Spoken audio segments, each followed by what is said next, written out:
নমস্কার বন্ধুরা, আমি বিশ্বজিৎ আর আপনারা দেখছেন আমাদের YouTube channel Nifty prediction for tomorrow. আজকে শুধু অর্থ আলোচনা করব নিফটি নিয়ে এবং দেখার চেষ্টা করব অ্যাকচুয়ালি এখান থেকে বাজারের টার্গেট কত দূর পর্যন্ত হতে পারে আগামী 1-1.5 সপ্তাহের মধ্যে। কারণ বাজারের মধ্যে যেরকম টাইপের আগের দিন মুভ এসছে সেই মুভটা কিন্তু বুলিশ ফরমেশনকারী আপাতত কিন্তু ট্রেন্ড হিসাবে ধরে রাখছে। যদি না ব্রেক করতে পারে তাহলে তলার দিকের জন্য মুভমেন্ট করবে এবং সেই লেভেলটাও কিন্তু ডিসকাস করবো। ডেইলি টাইম ফ্রেম খোলা আছে, দেখতেই পাচ্ছেন যে বাজারে যেখানে গিয়ে বন্ধ করেছে সেটা হচ্ছে 24,768। আর এখানে লাস্ট যে হাইটা আছে সেই হাইটা হচ্ছে ঠিক এইখানটাতে, পাচ্ছেন? ঠিক এই লেভেলটা যদি ব্রেক করে সাস্টেন করে বা একটা ক্লোজিং যদি পেয়ে যান সোমবার দিন, যেটা হচ্ছে 24,860 এই লেভেলটার ওপর, তার মানে বুঝে যাবেন যে এখান থেকে বাজার ওপরের দিকের জন্যই চলবে এবং টার্গেট হিসাবে অ্যাকচুয়াল কিন্তু দাঁড়াবে এই পয়েন্টটার কাছাকাছি, যেটা হচ্ছে 25,944-50 এই জায়গাটা। তার মানে 26,000 এই জোনটা পর্যন্ত কিন্তু টার্গেট আবারও আপনারা কিন্তু দেখতে চলেছেন যদি দেখেন যে 24,860-61 এই লেভেলটার ওপর গিয়ে একটা ক্লোজিং পেয়ে গেছেন, তার মানেই ওপরের দিকের জন্য চলবে। এবার কোথায় কোথায় তার আগে রেজিস্ট্যান্স পেতে পারেন সেই জায়গাটার যদি দেখেন তাহলে হচ্ছে এখান থেকে ব্রেক করা মাত্র উপরের দিকে যাওয়া শুরু হবে এবং টার্গেট হিসেবে দেখতে পারেন ঠিক এই সুইং হাই গুলোর কাছাকাছি পর্যন্ত, যেটা হচ্ছে 25,200। এই 25,200 কাছাকাছি একটা রেজিস্ট্যান্স ফেস করতে পারে, 1-2 দিন এইখানেই কাটাতে পারে, তারপর দেখলেন যে হঠাৎ একটা ব্রেক, তারপরে আবার উপরের দিকের জন্য মুভমেন্ট হতে পারে। আবার যদি দেখা যায় যে ইন্ট্রাডেতেই এই লেভেলটাকে ব্রেক করেছে বা গ্যাপ আপে খুলেছে এই লেভেলটার কাছাকাছি আসার পর, তারপর দেখলেন যে মাইনাসে হয়তো তলার দিকের জন্য মুভ করেছে কিন্তু 25,200 ওপর সাস্টেন করছে, তাহলেও কিন্তু উপরের দিকের জন্য স্ট্রেট মুভ কিন্তু পাবেন। এবার তলায় যদি দেখা যায় যে কালকের দিন থেকে, কালকে মিনস হচ্ছে সোমবার দিন থেকে যদি দেখেন যে বাজার হয়তো উপরের দিকে যাওয়ার চেষ্টা করেছে, 25,800-850-এর কাছাকাছি পর্যন্ত গেছে বা ইন্টারডেতে 24,860ও ব্রেক করেছে, করার পরও দেখলেন যে আর সাস্টেন করেনি, তলার দিকের জন্যই মুখ ঘুরিয়েছে, তাহলেও কিন্তু সেই ক্ষেত্রে আপনাকে কিন্তু খেয়াল রাখতে হবে যে যতক্ষণ এই লেভেলটা ক্লোজ না করবে ততক্ষণ পর্যন্ত কিন্তু আপাতত ট্রেন্ডটা সেট হবে না। সুতরাং এই লেভেলটা কিন্তু খুব ভাইটাল, যেটা হচ্ছে 24,860-61 এই জোনটা।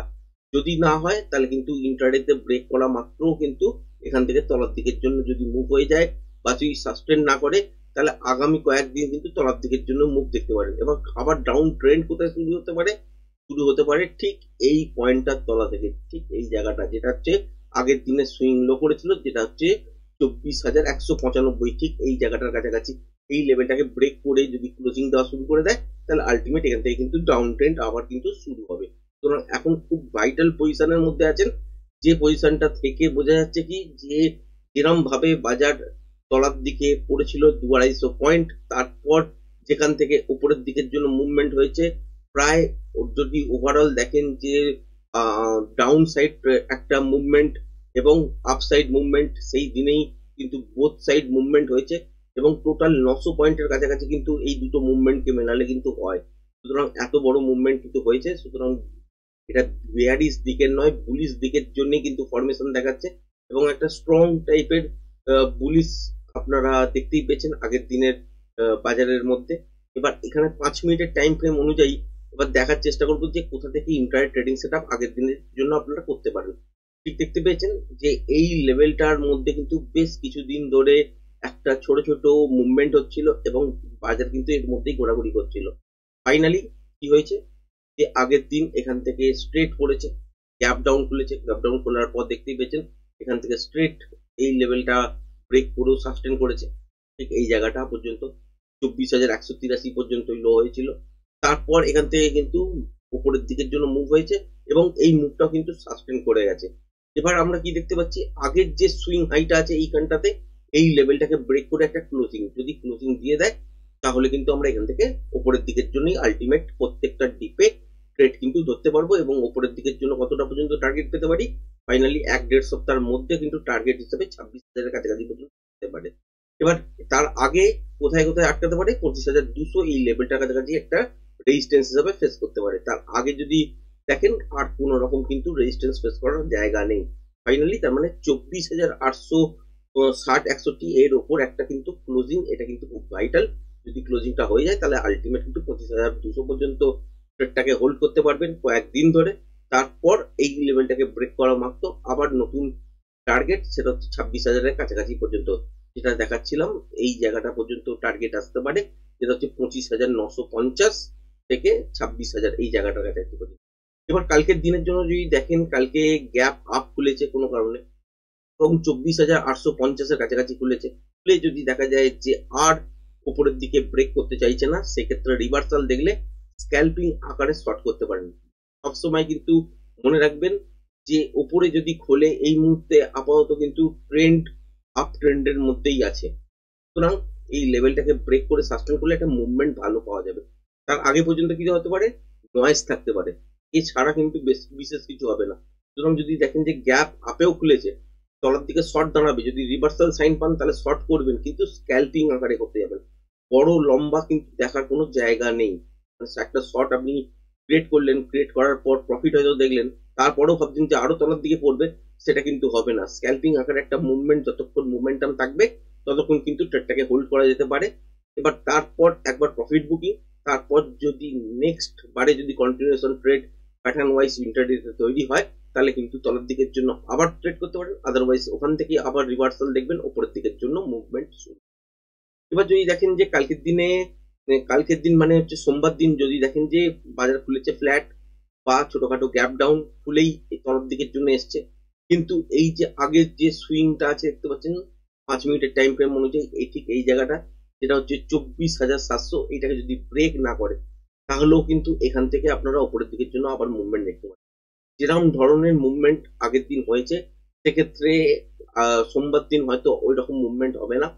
হতে পারে দুটো পসিবিলিটিস আছে, একটা হচ্ছে ওপরের দিকে যদি গ্যাপ আপ খোলার পর যদি দেখেন যে আর চলতে পারছে না, 24,850 বা 60 এই জোনটাকে টপকে সাস্টেন করতে পারছে না, তাহলে এখান থেকে রিভার্সাল দেখলে একটা স্ক্যাল্পিং আকারের ট্রেড আপনারা শর্ট সাইডের দিকে নিতে পারেন।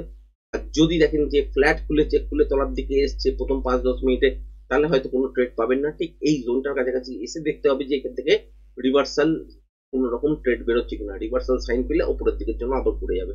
আর যদি দেখা যায় যে গ্যাপ ডাউন খুলেছে, তাহলে কিন্তু মনে রাখবেন এই লেভেলটার কাছাকাছি এসে বাজার কিন্তু একবার দাঁড়াবে। তারপর এখান থেকে কি হবে, কোন রকম রিভার্সাল সাইন যদি উপরের দিকের জন্য পান, তাহলে এখান থেকে ট্রেডটা হোল্ড করতে পারেন। টার্গেট হিসেবে 24,860-61 এটা দেখতে পাবেন, এটা কিন্তু পসিবিলিটিস। এরপর যদি দেখেন যে কালকের দিনে মানে সোমবার দিন যদি দেখেন যে অনেকটা বড় গ্যাপ আপ হয়ে গেছে, যে 24,920 বা 950-এর কাছাকাছি খুলেছে, তাহলেও কিন্তু এখান থেকে তলার দিকের জন্য মুভমেন্ট হতে পারে, কারণ একবার রিটেস্ট করা দরকার। রিটেস্ট করার সময় দেখতে হবে যে 24,860 এটাকে ব্রেক করে ক্লোজিং দিচ্ছে কিনা। যদি ক্লোজিং না দেয়, তাহলে কিন্তু আলটিমেট এইসব জায়গা থেকে ট্রেড কিন্তু হোল্ড করা যেতে পারে। এই রকমই ট্রেডিং সেট আপ ছিল এবং সোমবার দিনের জন্য এটাই আপনাদের সাথে ডিটেলসে শেয়ার করার চেষ্টা করলাম। এবার যদি দেখেন যে গ্যাপ ডাউনে খুলেছে এই লেভেলটার তলায়, যেটা হচ্ছে 24,700, এটা যদি গ্যাপ ডাউনে খুলে যায়, খোলার পর উপরের দিকের জন্য একটা রিটেস্ট করতে দেবেন। তারপর যদি দেখেন যে এই সুইং হাইটা যেটা হয়ে আছে, এটা যদি ব্রেক না করতে পারে, তাহলে কিন্তু এখান থেকে একটা লুপ বানিয়ে তলার দিকে এই লেভেলটা যখন আবার ব্রেক করবে, বা উপর থেকে যখন তলায় দেখলেন যে গ্যাপ ডাউন হয়ে গেছে, তারপর একটা রিটেস্ট করার পর যদি দেখেন যে 24,700-710-এর ওপর সাস্টেন করতে আর পারছে না, তাহলে কিন্তু আবার তলার দিকের জন্য মুভ ঘোরাবে। সেক্ষেত্রে আবার শর্ট দাঁড়াবে এবং ইন্টারডেতে ফ্রেশ প্রাইস অ্যাকশন অনুযায়ী যদি দেখা যায় যে তলার দিকে কন্টিনিউশন আসছে, সেক্ষেত্রে এই যে সুইং লোটা, এটা কিন্তু টার্গেট হতে পারে, যেটা হচ্ছে 24,572। এটাকেও যদি ব্রেক করে মুভমেন্টামের সঙ্গে চলে, তাহলে সেক্ষেত্রে হচ্ছে আপনারা 24,500 এই জায়গাটা কাছাকাছি দেখতে পারেন। আর যদি গ্যাপ ডাউনে না খোলে, এই লেভেলটা যদি না ভাঙে, তাহলে কিন্তু আলটিমেট শর্টের দিকে ট্রেড বেরোবে না, এখান থেকে কিন্তু উপরের দিকের জন্যই ট্রেড বেরোবে। আর যদি গ্যাপ আপে খোলে, যদি দেখেন যে 24,860 এইটা তলায় খুলেছে কিন্তু গ্যাপ আপ হয়ে গেছে, তাহলে এখানে কি হতে পারে, রিভার্সাল সাইড দেখলে একটা স্ক্যাল্পিং আকারে শর্ট কিন্তু করতে পারেন। যারা স্ক্যাল্পিং করতে জানেন না, তারা কিন্তু ট্রেডটা করবেন না। তারপর এই লেভেলটা রিটেস্ট করার পর যদি আবার লেভেলটা যখন ব্রেক করবে, সেক্ষেত্রে ফ্রেশ লং অ্যাক্টিভেট হবে এবং উপরের দিকের জন্য কিন্তু মুভমেন্ট আপনারা ক্রমাগত দেখতে পাবেন। এবং বড় সড়ো মুভমেন্ট সোমবার দিনের জন্য হয়তো হবে না, মোটামুটি একটা মুভমেন্ট পেতে পারেন, কিন্তু গ্যাপ আপ যদি খুলে যায় আর 24,860 এইটাকে যদি ব্রেক না করে, তাহলে একটা স্ক্যাল্পিং ট্রেড মর্নিংয়েই কিন্তু আপনারা পেতে পারবেন এবং সুন্দর একটা মুভমেন্ট আপনারা ক্যাপচার করতে পারেন, যদি গ্যাপ আপ হলে এবং 24,860 এই লেভেলটা তলায় থাকে। তবেই কিন্তু একটা যদি রিভার্সাল সাইন পাওয়া যায় এখান থেকে স্ক্যাল্পিং হবে। আশা করি ভিডিওটা পছন্দ হয়েছে। ভিডিওটা যদি পছন্দ হয়ে থাকে চ্যানেলটাকে অবশ্যই লাইক শেয়ার সাবস্ক্রাইব করবেন। আজকের ভিডিওটা এই পর্যন্তই। ধন্যবাদ।